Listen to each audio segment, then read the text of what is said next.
was in Kenya, and I felt fine, and then I slowly started to have a really achy body, just tired, very fatigued. I just thought it was from long days in a third world country, but all of a sudden one night I became freezing, and it was the middle of summer, and so I bundled up with layers, and I was looking around and nobody else in the room, everyone was wearing t-shirts, nobody else was freezing or shaking or shivering like I was.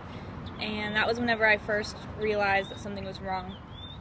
Throughout that first night, I went from having cold chills to hot flashes. I was constantly bundling up layers, taking them off. I was really scared. The next day we went to the lab and got tested. I did have malaria. So they gave me the medicine. They told me that I would feel worse before I felt better.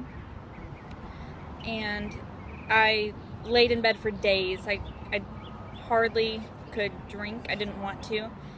Just thinking of food would make me nauseous. Everything, just sound, light, anything would make me even more nauseous. I had headaches, and at one point I literally thought I was dying, which might seem like an overreaction, but it was very scary if you've never felt that sick before.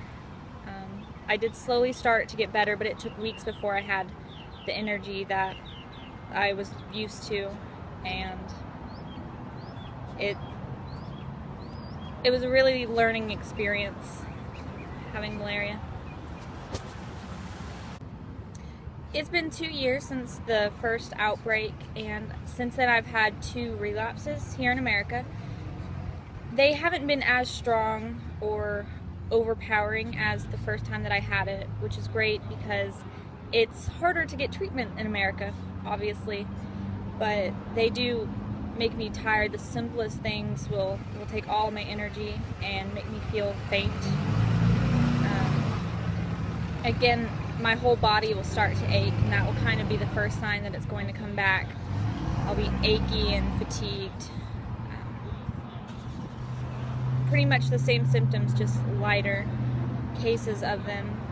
It's not as scary because I know I'm not dying now, and it reminds me constantly of what I had experienced and what other people on a day-to-day basis experience and go through. They don't get treatment like I can get, so I'm glad when I get a relapse sometimes because it keeps it on my mind and it doesn't let me forget.